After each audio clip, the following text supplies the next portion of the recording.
Three wise men will listen to. There's only three wise men will listen to. It's the front three. No, it's the front three. Okay, welcome back to another episode of the Front Three with myself, Big Will, Coach Dan, and of course the prodigy himself, AJ. Gents, how are we feeling? How are we doing? I'm good. It is a very hot summer's day, so if you see me drink water, don't watch that. But yeah, we're good. Forza. Oh, allow it. This is the same guy who said England would win the Euros. Exactly. He's here screaming on Forza. He told us about England. Go back and listen to that episode and you hear everything I said. Coach Dan out. All right, so before we get started, AJ, what do the good people need to do? You guys, my lovely people, need to comment, like, subscribe, and of course share it to your friends so they can tune in with the Front Three. Excellent. So in today's debate room series, we're actually going to look at the greatest back fours in recent memory, gents. Great. So we've got four candidates, gents. So we've got the AC Milan back four of Cafu, Yapstam, Nesta, and Maldini. Serious. We've got Barcelona's back four of Alves, Puyol, PK, and Abidal, and then Manchester United's back four of Gary Neville, Vidic, Ferdinand, and Evra, and then finally Real Madrid's back four of Carvajal, Pepe, Sergio Ramos, and of course our friend. He's my friend. He's not someone's friend. Do you feel me? So that someone should speak up right now. Marcelo. The less said about him, the better, man. I'm not gonna say anything. Yeah, you see me? I said he's my friend, Will's friend, someone else. You know what I'm saying? That's a problem. Oh, Lord. Okay, so where do you want to start, Coach? Of these back fours, should we start with AC Milan? Let's start with AC Milan.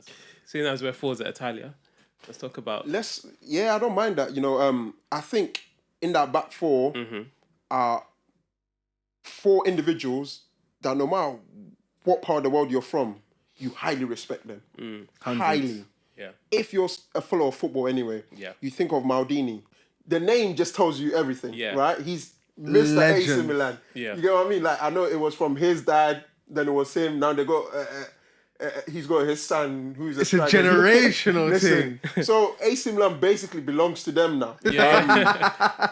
And you know, let's not just get stuck on his name because he was a phenomenal defender. Very good. Could play centre back and left back as out well. wide, exactly. Yeah. I think, you know, when you're talking about defenders anyway, even if you go on like on the individual level, you don't go past them if you're picking like a top five. Yeah. That's true. I think he was just that kind of guy, you know. Because, you know, with Italian defenders, they give you that security. They'll just do the job. I think when Chiellini was playing, they say, you know, he doesn't catch you on the eye like that, but he gets the job done. He just defend. They love to defend. Absolutely love it. Maldini was good. He had some quality going up, right? Yeah, he did, and you got to respect that. I think Nesta, a lot of the time people brush over him. Nesta was a very good defender as well. Very good Defender. I think he was just a rock, Nesta. Yes, literally. He could get across the ground as well. Give you great security. For me, Nesta personified the art of defending, man. Yeah, I was a big fan of Nesta as well. I used to love Nesta. Then you got Yapstam, obviously, no nonsense kind of thing. When you see a centre half with a bald head, bro, that already puts some fear in you, bro. Apart from Senderos and Pascal Sagan. Let me make that very clear. And Mikhail Sylvester towards the end. Let me make them words clear, you feel me? Listen, those are your words, Arsenal guys, not me, man. Quick question. Who's the best centre-back right now that's bold, if you can think of any centre-backs right now? Are there any that are bold right now? I know. Oh, one of your guys, Rob Holding, started the new season with a bold haircut. This guy, you need to clear off. You need to clear off. I'm trying to help you guys, man. There's no one, nowadays, they've transformed from bald head. Pepe, I guess. Pepe? Yeah. Even though he's in I the think twilight of his Koulibaly's career. bald, basically. I think his hairline went a bit as well. He's a bit bald. I think now, though, the defenders are going more for the kind of... For the long term. The luscious locks and that, you feel me? But no, back to Yatstam as a defender. I mean, he was terrific, especially for Manchester United, wasn't he? I think at United, he was kind of a bit underrated, you know, in my opinion. I think he was a bit underrated, but every time I watch him play, look, guys, I'm a striker. If I saw that guy, header, you know, you pretend to jump. Those who play up front know. Yeah, because he looked like he'd go for a brick wall every time, and yeah, he was just a beast. The foundation of him, Schmeichel, Keane, Scholes, in that, right through the centre of that serious. Man United. The spine, innit? Yeah. You need that. You need that. Every successful team seem to have had that, whether it's the hard men or the technical players and stuff like that. Yeah, it's true. So it's a very key area, especially right, because the spine needs to be strong for the rest of the body to be able to and then, hold up. Yeah, Cafu as well. Great for club, great for country as well, wasn't he? Phenomenal. Cafu, as we know, the right back position. Let's just get through this. Heir to the throne, yeah. Trent is heir to the throne, yeah. I'm saying. I don't even want to start mentioning names. You know what I mean? But yeah, Cafu, like you said, for club, for country, he was different. He was different. Like it wasn't just because for Brazilians we know them as having the technical ability, the flamboyancy, but he knew how to defend. Yeah. 1-on-1, you're not getting past Cafu, whether you like it or not. It doesn't matter whether you're small and agile. It doesn't matter whether you're quick, powerful, and strong. He will deal with you, and then he will have the energy and the engine to go forward and deliver. Yeah, deliver. And he had a couple skills about him as well. Little step over, little flick over the heads. Now Cafu, arguably the greatest right back we've ever seen in football. What coach differentiates Cafu from, say, Maicon? Like, how would you assess their... I'll go for this one before you go. Gareth Bale ended Maicon's career. No one ended Cafu's career. He just retired. For me, it's just as simple as that. Well, we can leave it as that then. There's nothing I can say that helps out Maicon or even that. So, it wasn't. In one night at the San Siro, man got undressed, got stripped down. I didn't see him ever again return to the levels he was. True. And I think Maicon was always prone to a mistake here or there. Like, he never looked like he was 100% focused throughout a whole game. I always felt like, he might throw a clanger in there somewhere. Yeah. But after he met Gareth Bale, that was the end. Cafu retired on his own accord. You know what I'm saying? So for me, that's it. So we've talked about each one of those players as individuals. As a back four, how would you remember that AC Milan back four in terms of they got to the Champions League final, went 3-0 up against Liverpool, then lost. 2 years later, they... then obviously won it, and then I forgot 2 years before, 2003, they beat Juventus in the Champions League final. Yeah. Over that span of sort of 5 years, how would you sort of, define that back four together as a unit? I think they were a very solid, cohesive unit. I think you could tell that the cohesion was there because, the moment Cafu was bombing forward, everyone would just slide across, and you could trust, in teams of today. You look at a back four and you understand why the gaffer will play two holding mids to protect the centre-backs because not comfortable with them defending maybe 1-on-1 or 2-on-1. But with those, especially with the two centre-halves, you'd be comfortable for any striker or strikers to go up against them because they deal with them or give them a very good run for their money. And then you remember, like, Ancelotti played like a diamond in that midfield. So Pirlo, Pirlo, and then Kaká at the head and Seedorf and I forgot. Gattuso yeah. So it was like he trusts those defenders, which is a big thing. You look at it and you're like, rah, okay.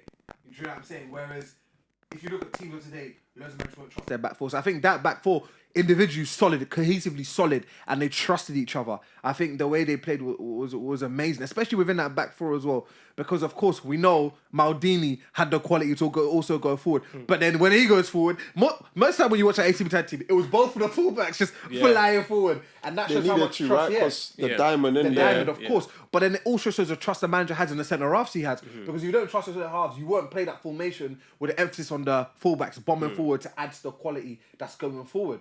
So I think, especially those two in the middle, it set the foundation for that back four to be very effective. And I think, Champions League final where they beat Juve, obviously capitulation against Liverpool, we could pick that game apart as much as we want, yeah. But some nights are just made for certain things, and that night was just made for Liverpool, and you'll never walk alone, and all of them things there. Do you feel me? We could maybe one day analyse that game, but I just think that's the only blot on their copybook. But then a year later, they came back and won it. Yeah. So it's kind of like, it's an equalizer. It's wiped off, So that's me anyway. I don't know about coach. Well, hearing you speak, right, the only thing I can think of is this. Where has AC Milan been since that back four retired? Yeah, that's true. Yeah, AC Milan fans, let me know. Let us know. Yeah. I mean, that's a good way of wrapping it up, Coach. Let's move on to the Manchester United back four. So you had Gary Neville at right back, Evra left back, and then you had Vidic and Rio Ferdinand, who are two of the best Premier League centre backs of all time. Because, in that group. So, Coach, talk to us about that group, guys. Right now, I'm just having a lot of things going through my head now. Yeah. Because those are a bunch of fine, both as a collective and as individual defenders that we all picked through. Yeah. And in the least were Vidic, one of my favourites. I think, for as long as I've been watching football anyway, seeing someone close up and everything like that, Vidic he embodied sort of who I want to protect my goal. Mm-hmm. You know what I'm saying? The player that I want in front of my goalkeeper is someone like that, In that, when I watched him, he wasn't like a loud individual. You see what I mean? He didn't cut that figure, but he played very loudly in the way. Exactly. His actions spoke. Yes. Yeah. That he was willing to put his head anywhere and everywhere and just work for the team and stuff like that. And he never really had a big profile. Like, we didn't know Vidic like we know certain defenders nowadays, you know? He just wasn't that. He just got his job done.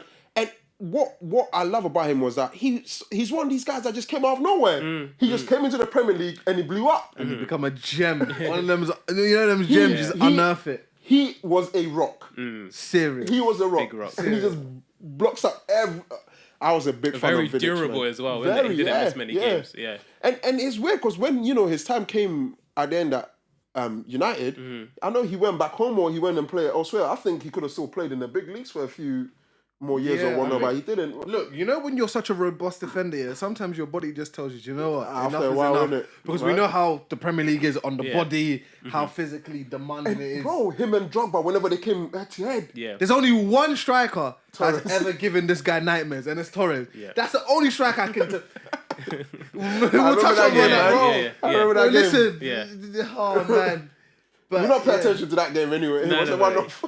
But some of the sort of like head-to-head with a certain strikers in the league were just amazing, man. And most of the time, he will come out on top. Yeah. He will come up on top. And I think, perhaps even we were to even progress from there, he was well complimented by the defender he had next to him in Rio. Yeah. Because, nowadays, I feel like there's so much emphasis on the players being able to play ball. Yeah, of course. Rio could play ball. Yep. Vidic does the other stuff very well. Very true. Because there's no point, in having players that let's say they're all rock solid, but they can't play. Get the ball to the midfield, or they can get the ball to the midfield, but then they're conceding goals left and right. Yeah. Some people say, let me not even hurt some people here today. You don't know what this guy's like already, man. AJ, talk to us about Gary Neville. We've talked about Cafu as a right back. Talk to us about Gary Neville.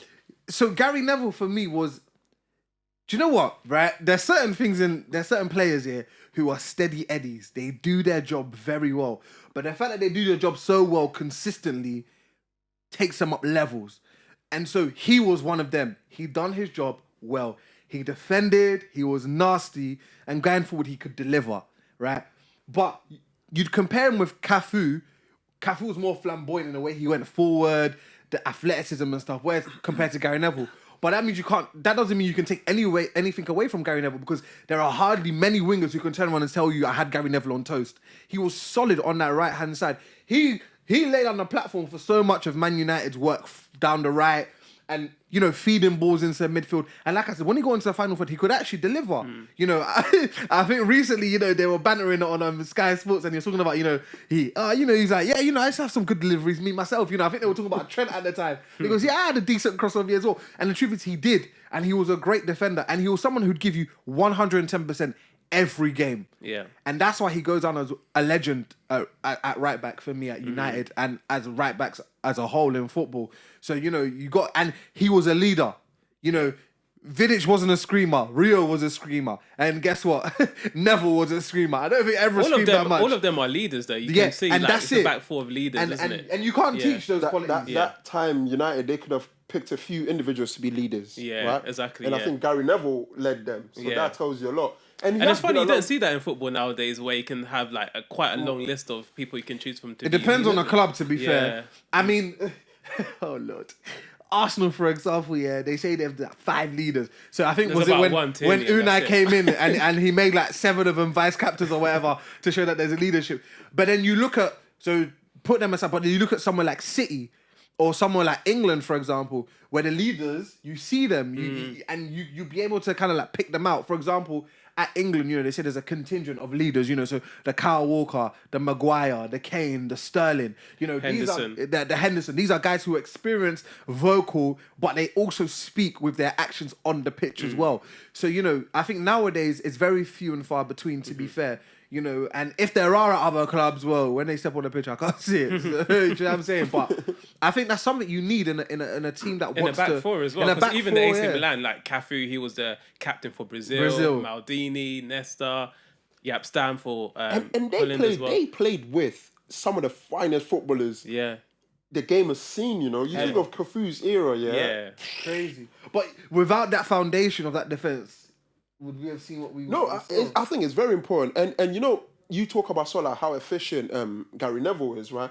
And he reminds me of a lot like, what's his name? James Milner in midfield. James Milner, you don't pick him up and be like, this is best attribute. Yeah. It's just he's the jack of all trades, they call it. Well-rounded. Exactly, well-rounded. And there's a big case for those kinds of players, They help our teams a lot. Yeah. And listen, Gary Neville as well, you can see why he's a captain. Like looking at him now, the way he's able to express himself in punditry and everything like that. He's a very well-spoken individual. Yeah. It seems like his ideas are very well defined as well. I don't know what happened to him when he went to Valencia, but maybe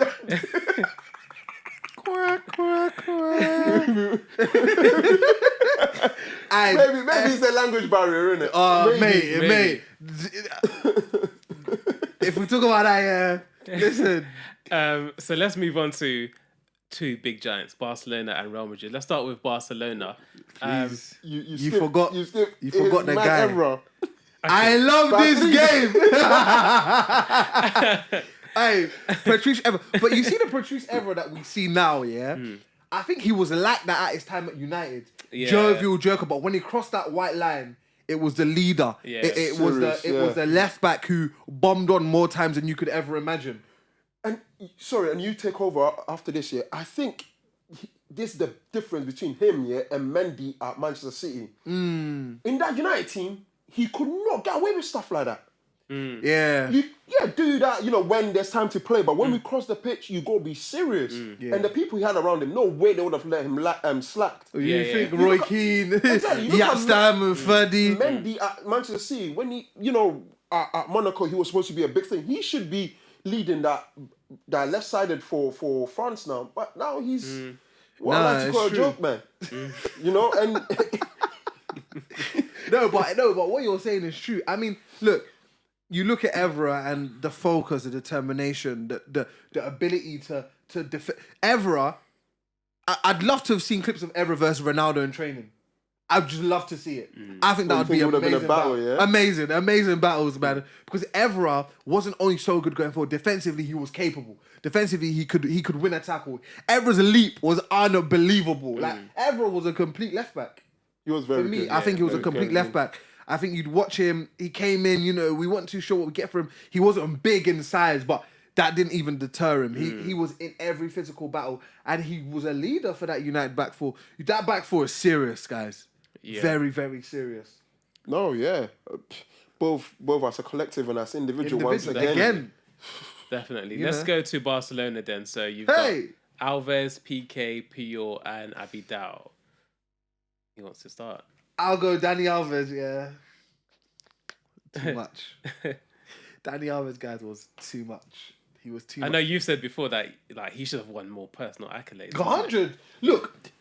Sorry, before you jump in. No, go for it. If you look at Dani Alves and Messi's link up, I've never seen anyone link up with Messi as much as him and Dani Alves did. That link up was so telepathic. Those two, and we rave on and we know Messi is one of the greatest footballers to ever even touch a football.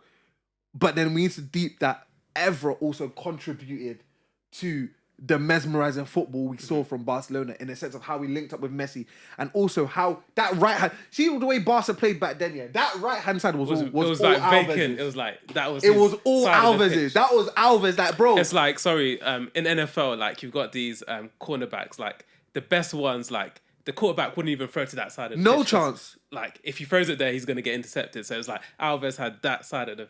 All his. All Like his, literally, guys. and it's nuts when you think about it. But if you go back and watch games of Barcelona where it was Alves, playing right back, that right hand side was his. Yeah. He did whatever he wanted all day, all night long. No one interrupted him on that side. The only person who come into would be him and Messi when they'd link up. Yeah. But apart from that, and that for me shows the levels of what he did at right back. Because this was the same old guy who was bombing forward, but no one was getting past him either because he was athletic enough to get back. He was strong enough in the tackle. Obviously, as the years grew on, we started to see more mistakes and, stuff like that. And I think he just didn't take football that seriously because he basically won everything there is to win in football. Yeah. But what is it man, with Brazilian right backs? Cafu, I don't know, Michael man. and Alves. do you want to check Trent's birth certificate? Check if he's Brazilian. I'm sure, man. I'm sure. Oh, but listen, man. as good as Cafu was, and he was phenomenal. And of course, he sort of switched on people's attention to right backs, Yes. right, and how they can be utilized within In the an system. attacking sense as Exactly. well. Yeah. Alves was what us English would call different gravy, boy. What you just Different said, gravy with peas, yeah. Listen, you can have him with chips. You can have him with rice. You can have him with turkey, curry bro. goat. Is that it all? You have your. But I think it's just what you just said. What Cafu did, Alves took it to another realm. Yeah. He did. Not It even helps. level, realm. It helps with the teammates that he was around him. Yeah. But one thing we did see with Alves, the reason why I think he was so capable was the fact that he could also play in different positions. That tells you his intelligence level, Football right? It tells intelligence. you exactly he's capable to have the ball in possession. I'm sorry, man. No one comes close. So good. You see the amount he's provided for his teammates as well. Yeah. His Mate, contribution. the is- zingers Alves could zing. The different types of crosses outside of the boot, Alves will slap it in. Whip, you want it. Stand up, you want it. How do you want it? You can just look at clips from training where they're doing the chest and volley 60 yards to each other, and it looks like it's just child's play for him. What a player, man! Nah, Different. Yeah. One player that fascinates me is PK. Because some have said he is slightly overrated. Me. Go for it.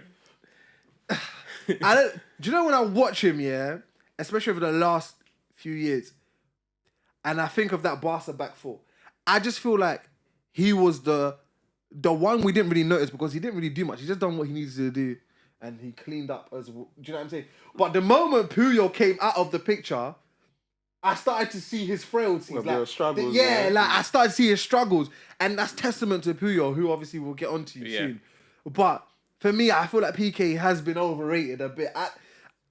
He's not as athletic as what I thought he was. I've seen players breeze past him, and it's not like these are not. And players he's been who are- exposed more now because obviously back then Barcelona always had possession. So it's different, of course. I mean, I'm not saying he's a bad defender. I'm just saying he isn't as great as what people were making out. He was just part of a very elite back four, and he played his part in that. We make no two bones about that.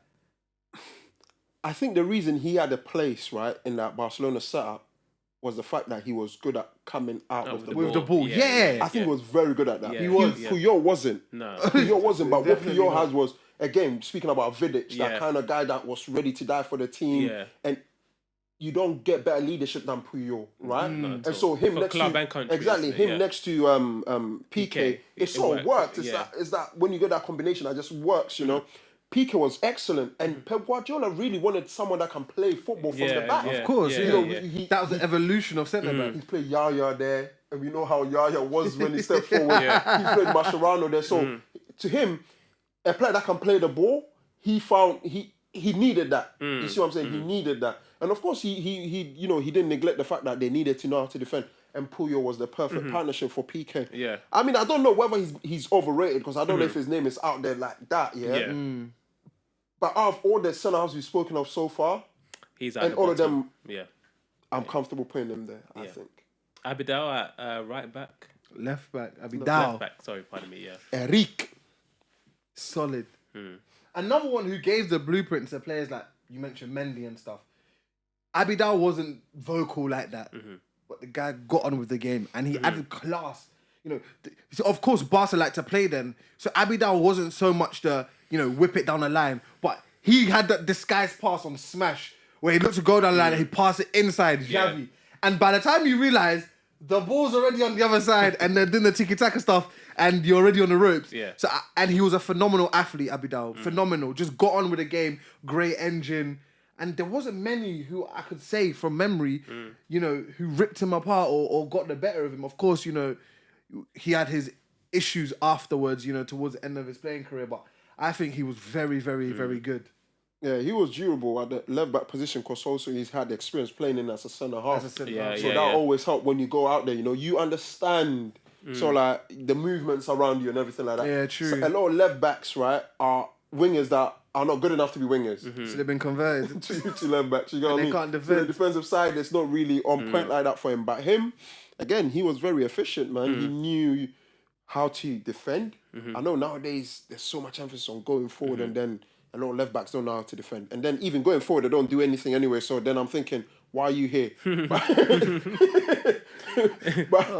Abidal could do both sides of the game well. 100%. He like you said, he wasn't whipping in balls like Alves, but he kept up with the possession play. Yeah. And what the creativity they had on the right side with Alves, he didn't even care. Yeah, and I guess it was a perfect balance because Alves roaming up and down the right side. Abidal just tuck across and no, man. I think he done it. Worked. Yeah, it did. Yeah, and then of course their rivals Real Madrid had Carvajal, Pepe, Ramos, and your friend Marcelo. You're not gonna make Marcelo view this and be like, who's this guy? Hey, Marcelo, if you wanna come down London and rinse a you, let me know. I'll book goals. I'll book goals. Feel me? I'll let you start on that one then. I'll start with Carvajal. I think you look at Carvajal, right? He's got everything a right back would want. He's got the pace. He's got the engine. The thing is with Carvajal is, for me, is at times his delivery was a bit hit and miss. And then at every big stage, he's picked up a hamstring injury. Honestly, but in terms of going forward, what a right back he was. He was, and he does they call it the Pep Guardiola run, where you run in diagonally in behind the fullback or the centre half on your in your opposition, and he had that on smash where he'd start out wide and he'd zip in into that diagonal run and then bend the run perfectly and then he'd be in. And of course, when you're in the 6-yard box, you just slap it across. He had that on smash, and I think he's a good defender. Obviously, injuries have hindered him a bit, but we can't discredit him. I think he's a very good defender. For me, that's with Carvajal. I think maybe I expected a bit more from him, but then you look at his trophy cabinet and his trophy cabinet doesn't say I expect a bit more. As a defender, PK, we said he was overrated. Ramos, would you put him in that same category or not?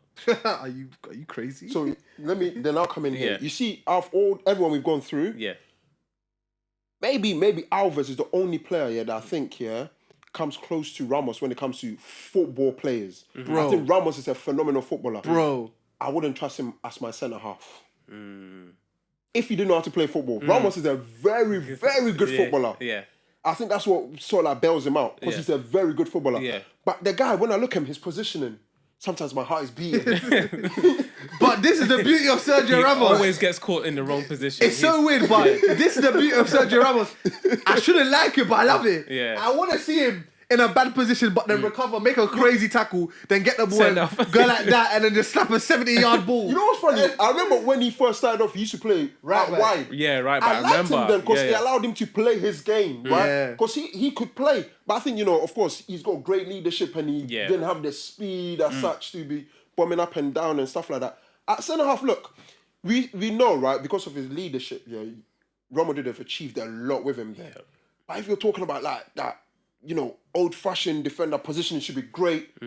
just getting down at the right time. In the opposition box, he gets there at the right time every time. That's why he's got so many goals. But he's not paid to do that, is he? It's interesting, yeah. As Roy Keane would say. Fact. It's weird because, listen, I'm picking footballing defenders. Yeah, he's probably at the top for me. 100. But as a centre half, yeah, depending on who I have next to him. But then, yeah, we look at it like this, right? Well, number one, I thought he was going to transition into a CDM, you know. I thought that was going to be the transition for him, but I don't know if the athleticism maybe... You know, some players, yeah, they're good with nothing behind them. Yeah, sure. You see what I'm saying? Yeah, so centre-half end up being like where he could perform the best, or no one really tried them out in that role. Because I thought the way he played... It's almost like, you know, Gerrard started off at right back and then made a transition into centre mid. I thought when I first saw Sergio Ramos, that would be the natural progression. Because he loved the tackle, tasty tackle, Sergio Ramos, when he was coming through. He was rash. He didn't care, you know. He liked to ruffle. I don't think in world football there's been anyone that tells you, innit? Like, he's a crazy individual, obviously, because of the passion. No one's had more red cards than him. No. 26 or whatever it is, yeah? And counting. And see how many gets at PSG. Right, yeah. Although in that league, do they even play? Anyway. No, he's a phenomenal. He's a phenomenal footballer. I mean, I think so. For anyone who'd come out like that with his hair that wet and straggly, you must be mad. Yeah, and then Pepe's in the mold of the people who were saying like Vidic and Puyol, isn't he? Yeah. Except he seems like someone that smokes something before once in a while. The guy is a nutter. Yeah, he's a nutcase. Pepe's a nutter. A nutcase. Like Absolute nutcase. And it's mad because he's 33 now, I think. 34? He's old. Mate, he's like 38 now. Is he? Okay. 39, and he still does the same madness. Yeah. It will never die. No. But here's another one, though. You'd love to have in your team because he will die for you. He will die on the line for you. Of all the guys we've spoken about, though, he's a very bad loser. Yeah. 100%. Very bad he's loser. temperate. He's very bad. Yeah. He's childish, bro. Yeah. You know, I'm building a team here. I'll feel insecure because, you know, in coaching, I've had some few defenders that like me and them have come clashes, yeah. You know, there's a mistake in them. Yeah. Either, you know, just losing their mind or maybe making a challenge that they don't need to make. Yeah, he's very rash. I mean, do you know what it is with Pepe, yeah? It's like, there are levels to Pepe, yeah? There's a Sergio Ramos level, which is red cards here and there, rash sometimes. Then there's Pepe. Guys, he's a full-time nutter on the pitch. We look at his performance for Porto in the Champions League run recently. Yeah, he was amazing, man. Such a great. You know what I'm saying? I think he had to come out and lead the team. Yeah. But see, when I watched that, and I know the group, I was saying, you know, how well he's playing. I was like, but where has this Pepe been? If this was the Pepe who he stayed like that throughout his whole career, we'd be having a different conversation right now.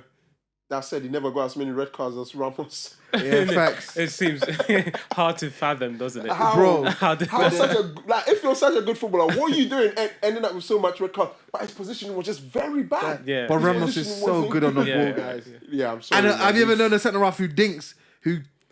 No, he could. Penalties. He could just play football. Yeah. Bro, you know just so good, man. I'm excited to see him at PSG. Marcelo. Right.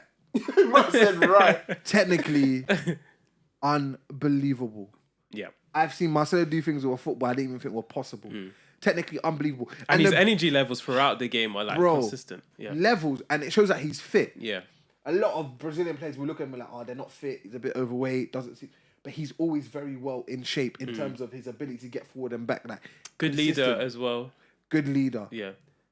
And what I love about Marcelo is he will take some crazy things that you do in your back garden at training, and he will do them in games. You know, he'll pull off an outrageous piece of skill, and it will be at the right time. He won't do like a Rabona in his own half, but in the opposition half, he will do a Rabona or do you know what I mean? And technically, you know, if you've never seen Marcelo, technically, go watch her videos of him. Unbelievable. And second to none, in my opinion, technically, Marcelo. You know, you can slap a ball 150 feet in the air. He'll put the ball to bed. Yeah. Good night.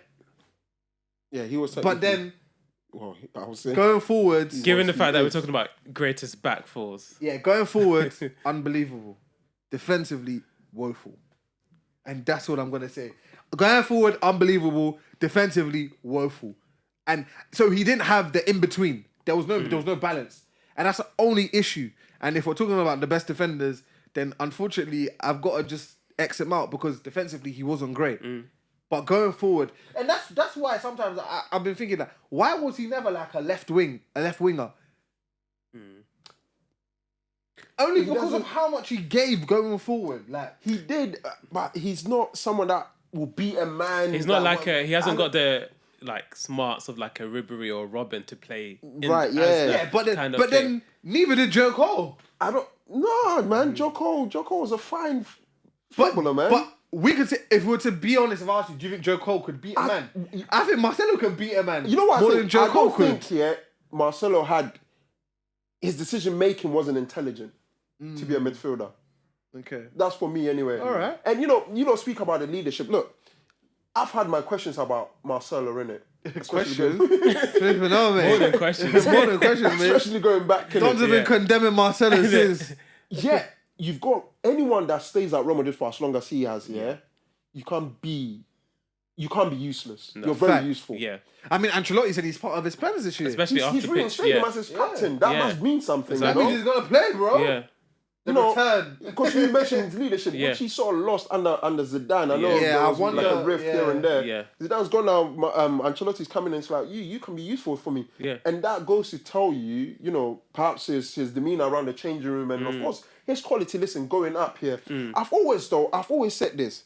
It's funny because, like, sorry to cut you off. You got some Brazilians that are, if they're not playing, they're very bad for the dressing room, like David Luiz, for example, and there's other examples, but he's the entire opposite, even though he wasn't playing that he kept that professionalism. Yeah. And I think look, like Coach said, once you've been at a club for so long, and you have that leadership about you, I think for him it would have been very difficult just to down the tools. I think he's realised that he's part of the furniture. He's part of the makeup of the Galacticos. He's part of the makeup of Real Madrid. So I think it's just a natural thing that happens. Do you know what I mean? Whereas you're right, some other Brazilians, at certain clubs, bro, they'll be toxic, bro. They'll just, you know what I'm saying, refuse to take part. Yeah, but it shows the maturity and the type of professional he is, man. So I look forward to seeing him play this year. I hope. He's very durable, man. Yeah, man. You start Real Madrid Football Club for that long, you're doing something good. You've got a bit about you. You're doing something good. So, gents, we've talked about AC Milan's back four, Manchester United's, Barcelona's, and Real Madrid's. Who takes the top prize for the greatest back four? I'm actually going to throw a spanner in the works here. And I'm actually going to say Chelsea's back four of Ashley Cole, Terry, Carvalho, and Ivanovic. I don't know why they went in there. To be fair, I thought of that. Yeah, and I mean, people make argument for the invisible back four as well. With Loren, Ashley was in that one as well, and stuff like that. So, yeah. The Chelsea one. Okay. I know who's my last one. Okay, why don't we do process of elimination? Okay, we can do that. Okay, I'm taking out Real Madrid. Yeah. So we all agree on that one. Consensus. Cool. And I would probably take out Barcelona's as well. I was in there. But as a unit, as a unit, yeah. I'm gonna be honest. Yeah, for me personally, the United back four is untouchable. Yeah, for me it's either United or Chelsea. If we're throwing a Chelsea one in there, the only way I could differentiate the two would to go man for man. And now I be in my feels, yeah. I don't see anyone being the AC Milan back four. I might just be in my feelings. Sentimentality. Nesta and Maldini are like top. Rolls Royces. Bonucci and Chiellini.